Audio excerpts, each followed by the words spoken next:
In my last video, we set up a casual farm and I showed you the results. We came in under 2 div per hour. And since then, I've been working at trying to bring that number up. And I've done just that with the help of you and the comments that I've been receiving in these videos. So in this video, we're going to go over some of those comments and I'm going to show you what I've changed based on your input to bring my div up to around 3 to 4 div per hour in some limited testing so far. And then after that, we'll go over some more tips that I've learned along the way. In my last video, I received a comment here from Coach Alex Miller, and basically what it says is I should have been running quantity in all of my tabs and instilling increased rare monsters. And then in waystones, I should be looking for modifiers to increase both quantity and rarity of items. So I set up this farm and we did just that. So we've got a 3-tower setup here, definite overlap. We had some cleansed area over here and I ended up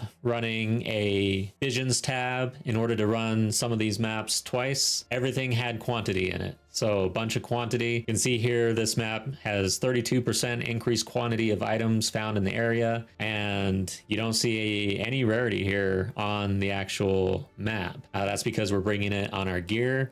We're bringing it in on the waystone. Now, another question I got from comments was from Guero96, basically what mechanics, endgame mechanics are you running in your tabs? So previously I was really focused on breach, but in this scenario with this test, it was all about quantity of items. So I was fine running a lot of precursor tabs, overseer tabs, anything that had quantity. Now, if I could afford it and I had some quantity on the endgame mechanics, essentially my priority is breach first. I like breach because of the monster density, also increased rare monsters in that breach. And then I would go expedition or ritual about 50-50, just as some spice mixed in between. For the waystone, you want to mix between quantity and rarity, just like this waystone here. And this one even comes with over 100% increased rarity. And then the good thing about this is it's got 1 suffix at the bottom and it's not that bad. We can deal with it. So this is an example of the waystones that I was running in this test. Then for instilling, previously I was running greed for increased rarity of items found. It brought us to 30% delirious. I got several comments that said we should be running paranoia. Paranoia brings more rare monsters into the map. It increases it by 45% and only bumps us up from 30 to 36% delirious. So I found that this was a map that I could run. I could instill this with my gear. Now, I wasn't running these maps in 2 minutes. I was running them more like in 10 minutes. So a bit on the slower side for myself and where I'm at with my character. But it was overall enjoyable and not that difficult because of the way I'm rolling the waystones. So this is how we're instilling now for this test. So this waystone is now bringing more rare monsters via the instilled emotions. And then we've got the quantity and the rarity. So let's just go and pop this in. Now this is a good representation of a map that I've been running in this test. And you can see we are over 100% increased rarity, which is basically my target. If we can get over 200%, that's great. And then our quantity is where this test has really shined, 84% on this particular map. And boy, can I tell a difference. Like, we are dropping tons of currency. Uniques, like sometimes I'm dropping 10 uniques in one map. It is crazy how much stuff is hitting the floor. And then to top it all off, we've got over 100% increased number of rare monsters, which are again, the ones that are dropping all of the currency on the ground, the uniques and everything else. With the added mechanics, in this case expedition, but normally breach for myself, we are getting so many rares. It is ridiculous. It's like 20 rares in a map, and it feels really good to kill that many rares in a juiced up map like this. And then bringing all this together, the rarity on my own gear for most of this test was around 50%. Towards the end, I decided to pick up this ring here. I picked it up for 5 div. Even came with chaos resistance and elemental resistance and a 40% roll on rarity. Bumped me up to over 100%. I'd say this allows me to be a bit more lenient on the waystones that I'm rolling, knowing that I'm bringing over 100% rarity into the map via my gear. But this helps us really push for that 200%, 300% total rarity. And I find that you can really tell a difference at those marks, basically 100, 200, 300. So that is where we sat on rarity. Now, what are the results? Well, after about 4 hours total farming with the setup and the farm, we ended up with this amount of div and chaos, and then what you see here, some of the things that I pulled out just to kind of showcase. But that's over 3 div per hour. So that's a pretty good mark, I'd say, for what I would consider a more casual approach to tower farming in this game. I wasn't trading for tabs. I wasn't trying to min-max every little thing.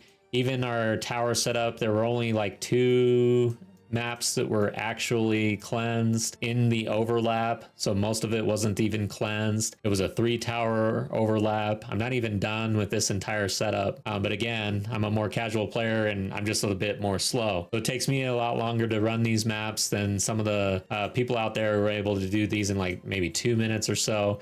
But it's all build dependent, and I guess, you know, at your own pace.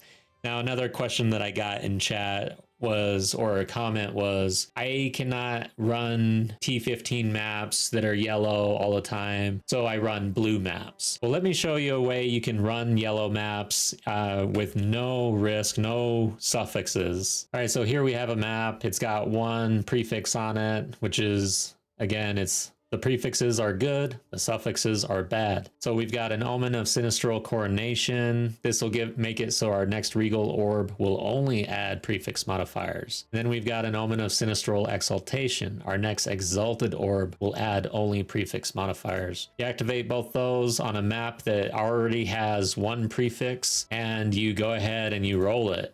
This might feel bad at first because you're not rolling that, you know, augmentation, but in this case, this is good because here we've got a map with maximum prefixes and no suffixes. So this is better than that blue map, and in this case, we got increased monster packs, magic monsters, rare monsters, bramble monsters. All right, it's pretty good. We could run that very easily, no issues. So the difficulty is going to come from the actual map itself being what level it is, but also if you instill this waystone, then you're going to essentially bump your difficulty up that way. And this is how I've been able to run instilled maps. Now, 34% delirious with our paranoia. You add a couple bad suffixes onto that, I can't finish it. Like, I'm dying. So I hear you. It gets difficult, but this is a way you can avoid that difficulty and still get the juice that you want. Let's look at some of the key Atlas points that I like to take, starting with unstable energies. Waystones have 25% more effect of prefix modifiers, or 25% more effect of suffix modifiers when opening maps. Because of the way we're rolling our maps, we don't have a whole lot of suffixes most of the time, but when we get that 25% roll for the prefixes, it feels really good. Taking the left turn right off the bat, you get 1 extra rare that is duplicated in your maps, plus increased rare monsters, and then pack size. So taking a right turn here, I like to travel down to the essences and pick these up these days. GGG in the last patch buffed essences, giving you a greater chance to roll either greater essences or corrupted essences when you use a Val and corrupt the essence. And then on the way, we're able to pick up rarity of items in the maps, and then rarity of waystones. And then up the middle here, I like to go both directions for enigmatic intensification, 3% increased effect of explicit modifiers on your waystones for each precursor tower affecting the map area. And then remnants of power, 20% chance for double effect of precursor tablets on your map. Overall in the Atlas, you are trying to double down on the things that you're doing in the towers, that you're doing on your waystones. And for us, that is increased rarity. Unfortunately, we don't get increased quantity here. However, we are buffing the effect of our modifiers, so that in effect gives us more quantity. And then topping it off with your choice here, with different mechanics. I chose essences. I like essences, and I've scored pretty big on essences since the patch. Then lastly, for your endgame mechanic of choice, mine is Breach. You can see I've got 8 of 8 points. You really do want to try to maximize your points in those mechanics as much as possible and then focus on those because it really does help you maximize the benefits. All right, for the last tip in this video, I'd like to go over the Grand Project Precursor tablet. I've talked about this before, but this tab is a lifesaver. All maps in range can be accessed. In this farm, I had to travel to get here, and afterwards I expect to have to travel some more. But I can jump all the way down here because I've been putting this in along the way. Now, one thing I'll bring up is when you're looking for a farm and setting up these towers, you have to tab all 3 tabs at the same time. You can't come back and add a tab. So you have to kind of gauge it as you go and how good of a tablet that you're putting in your towers along the way. So it's kind of a crapshoot, but what I've found is you don't want to screw yourself up by not putting in a travel tab when you may need it, not putting in a breach when you might be farming in this area, not putting in the quantity. But along the way, based on what I was seeing in the fog, maybe a little less quantity in this tower, and then we'd juice up the next tower if it turned into a farm. But yeah, it's definitely, you play it by ear as you go along and you discover your towers. You can see I can jump straight down here, check this tower, and then I can tab this for the grand project, travel out this way, travel out this way. It just really cuts your travel time down dramatically. So I highly recommend it. Not very expensive in trade.